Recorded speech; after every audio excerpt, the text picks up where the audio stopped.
We asked about objection to physician-assisted suicide. 84% of physicians with high intrinsic religiosity object, compared to 55% of low.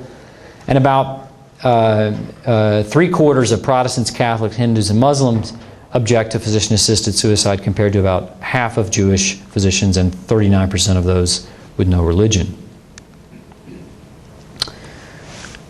Now, Dr. Stern, that's just a snapshot. We looked at several other practices, including those in sexual and reproductive health care, but I won't get into those here. Dr. Stern is persuaded, in her mind, that suicide violates God's law, and that it is not permissible for her to help Elsie commit suicide. And although she's willing to treat Elsie's symptoms aggressively, accepting sedation as an unintended side effect, she's unwilling to intentionally sedate Elsie to unconsciousness until he dies. She's not sure how much of her concern comes from her Jewish faith and how much comes from what she was taught about the rule of double effect when she attended Loyola Medical School.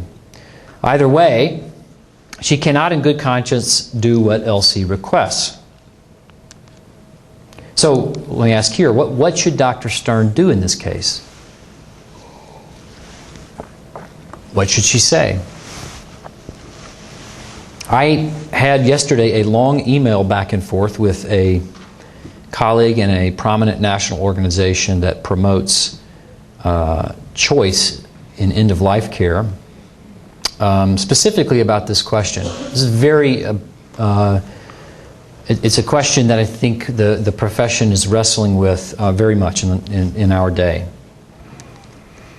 Let's look at what doctors think about norms for clinical decision-making and how those are related to their religious characteristics. First of all, with respect to conscience, the topic of conscience, which has been a prominent one of late, we found that that among those who have high intrinsic religiosity, 58% believe that doctors are never obligated to do what they believe is wrong. That compared to 31% of those with low intrinsic religiosity.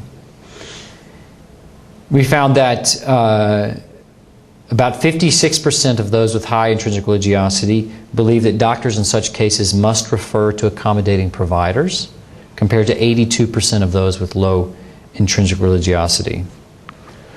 And we've done some studies of the extent to which doctors believe that it is part of their responsibility to make recommendations to patients, to intend to direct the patient toward a decision the doctor believes is best.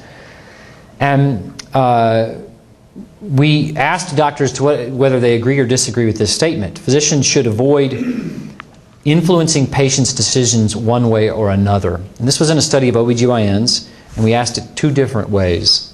First, we said, with respect to typical decisions, do you agree that doctors should avoid influencing patients' decisions one way or another? And just give them information. And 27% of those with high intrinsic religiosity agreed, compared to 48% of those with low. When we asked, what about morally controversial decisions, 56% of those with high intrinsic religiosity believe in such cases doctors should just give information and avoid influencing patients' decisions one way or another, compared to 80% of those doctors of low intrinsic religiosity. So that's a snapshot of the evidence. I think what it does, that snapshot makes clear, is that clinicians are shaped by their religious faith, or the absence of religious faith, in many clinical domains. And that raises the question, well, how do we make sense of this interface then between religion and medicine? Should we be surprised by such findings? Should we be bothered by them? Let's try to unpack that a bit. And my suggestion is that we should not be surprised to find that religion and medicine are closely intertwined if we understand that, as a moral practice, medicine requires and religions provide a motivation for caring for the sick. It requires direction as to how we should deploy all of this medical science to help our patients. And it requires formation. We have to we have to know how we're going to become a good clinician. So let me take these in their course. Note that no one ever asks today what science has to do with medicine, any more than we might ask what books have to do with education or what tools have to do with carpentry. Science is what makes medicine work.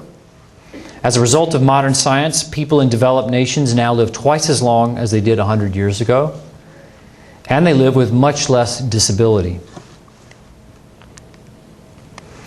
Yet for all the contributions of science to medicine, medicine would never get off the ground without some, what I'm going to propose as some functionally religious ideas. Because medicine requires a motivation to care for the sick. Science provides vast knowledge about how we might care for the sick, but science is silent about why we ought to care for the sick. Some other voice has got to fill in there. And not surprisingly, religions are not silent about this calling of the sick upon us. It's not incidental, for example, that in Judaism, saving someone's life, it's called pikuah nefesh, takes precedence over all but 3 of the Torah's commandments. It's not incidental that the Mishnah asserts that he who saves one person is regarded as if he had saved an entire world. It's not incidental that the concept of a hospital began when Christian monastic communities enfolded the care of the sick into their lives of liturgy and prayer. Religions often ground the care of the sick in these sacred and transcendent obligations to God and to neighbor, which is not to say that those who think of themselves as irreligious somehow lack the motivation to practice medicine. I mean, all of our experience makes clear that that is not the case. But it is to say that clinicians need to draw on some sort of functionally religious ideas to be able to explain why caring for the sick is a good and worthy activity. For example, clinicians may believe that humans are obligated to save other humans' lives, to seek justice. They may believe that they're called to love one's neighbor as oneself, to do to others as you would have them do to you. Clinicians derive their motivation from a variety of moral sources, but not from science. Indeed, the practice of medicine, if you think about it, does not make a lot of sense within Darwinian evolutionary theory, for example, and specifically evolutionary psychology, which has with the overarching framework through which so many scientists make sense of human behavior. There could hardly be a practice less conducive to the reproductive fitness of a population than spending enormous resources caring for the sick, the deformed, the weak, and the aged. Those who either have no capacity to contribute to the gene pool because they're infertile, or those whose contributions to that gene pool will reduce the population fitness. So it seems in a way that natural selection and the clinician are at cross purposes. One works to eliminate the sickly, the other to save them from elimination. So medicine not only begins with a functionally religious motivation, some calling, some sense of why it is incumbent upon us to respond to our neighbors who are sick, and respond to them not by doing away with them, but by spending whatever resources we have at hand to restore them to health. It not only begins with that kind of a motivation, but it requires something like religion for its ongoing direction. So to know how best to care for patients, medical professionals need to know something about what human flourishing entails and how medicine can help patients to flourish. Medical science, again, gives us a range of technical possibilities. It provides information about what we can reasonably expect as a consequence of choosing one tack over the other. But science can't tell us which course to choose. And by making an array of choices possible, scientific innovation, as we've all experienced in the past generation, scientific innovation exposes disagreements about which of those uses are worthwhile. I talked about the fact that religious doctors are less likely, when presented with a patient with depressive symptoms, to say they would want to refer them to a psychiatrist. I mentioned that they're less likely to to support sedating a patient to unconsciousness until they die when request. These are claims about which uses of medical technology are compatible with our vision of what it means for humans to flourish. In our research, we found that with respect to morally controversial interventions, such as those that go under physician-assisted death, doctors' opinions and practices are more strongly associated with their religious characteristics than with all other measured characteristics combined. That's also true in all the morally controversial areas of sexual and reproductive health care. But it may be that these overtly controversial issues are the tips of proverbial icebergs. So when clinicians argue about terminal sedation or physician-assisted suicide, they're often arguing about whether these practices are intrinsically unethical. But much more commonly, clinicians agree about the range of legitimate clinical strategies, but they disagree about which is to be recommended in a given moment. So clinicians may agree that LC's depressed mood could be treated legitimately by prescribing medication, by referring LC to a psychologist, or referring to a counselor who operates out of a particular religious tradition, presumably one that LC may share. But clinicians' religious characteristics strongly influence which of these options they would choose in a given case. Differences in medical practice represent, therefore, deeper disagreements about more basic questions. What brings human happiness? What sorts of suffering should we try to alleviate? What might we hope for in the face of death? What are our boundaries? And these questions can't be answered from scientific data. Rather, to answer them, we must appeal, at least implicitly, to some moral framework, whether religious or secular. And for most physicians in the U.S., that framework is going to begin with their religious formation. So, medicine also requires resources for forming healthcare professionals. It's not enough to know what a good clinician would do in a particular case. We also need to find ways to become and remain good clinicians. However we imagine, however we conceive of what a good clinician is and what she or he would be doing.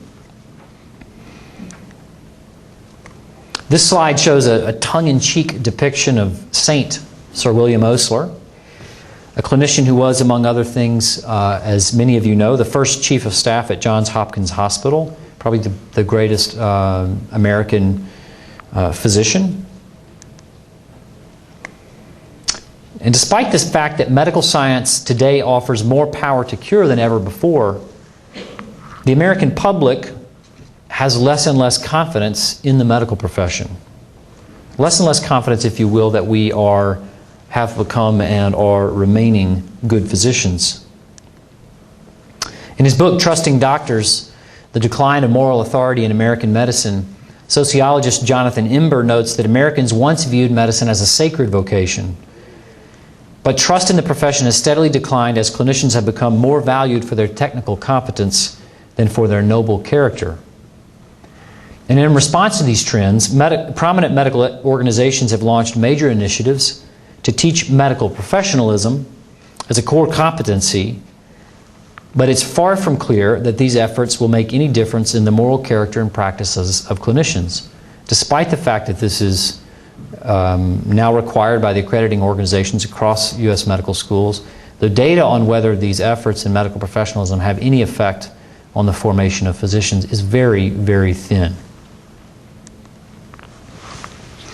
And I think there's good reason to believe that religious communities might help individuals become and remain good clinicians,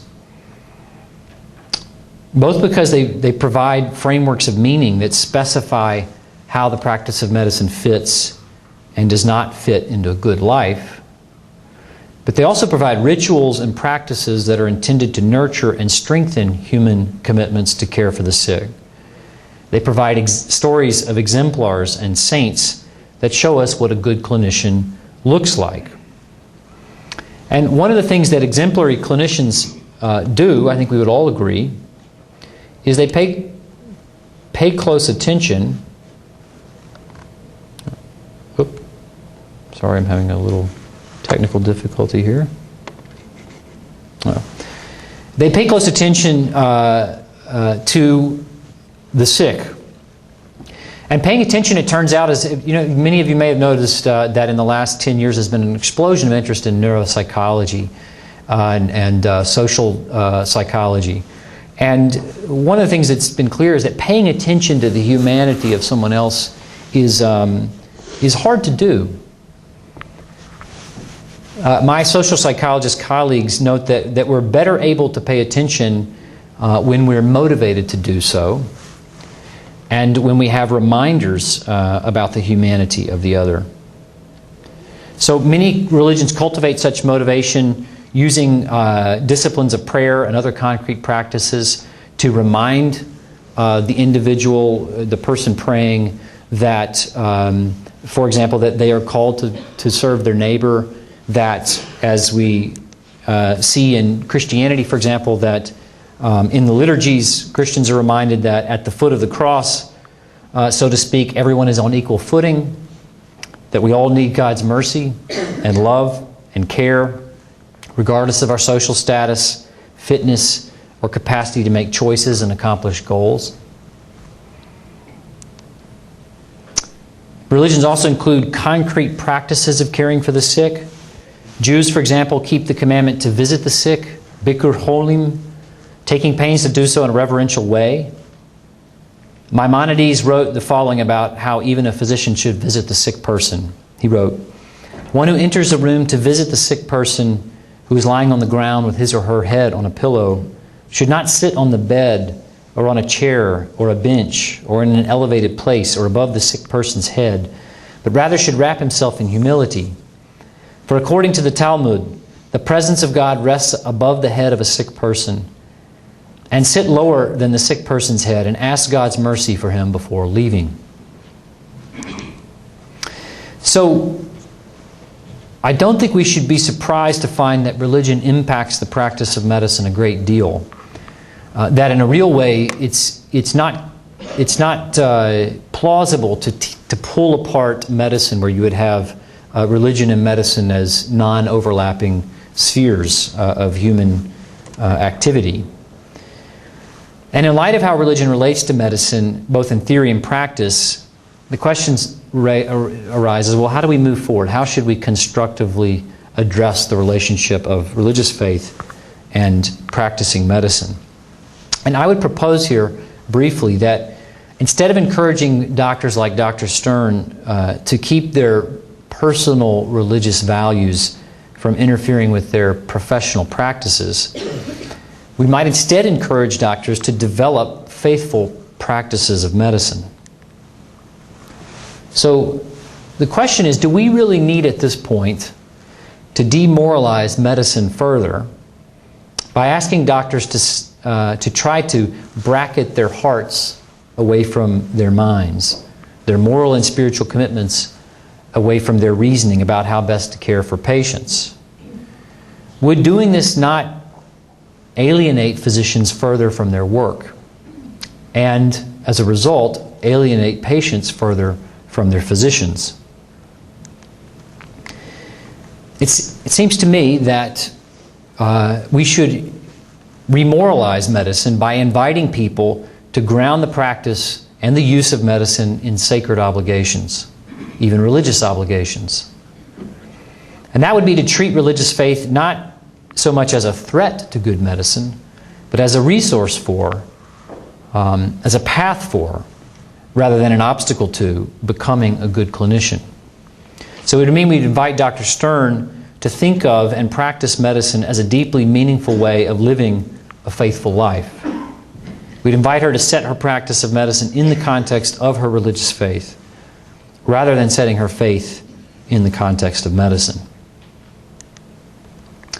And the program on medicine and religion at the University of Chicago, as Mark mentioned it, aims to discover what shape faithful practices and uses of medicine might take in different contexts today, and to foster such practices insofar as possible.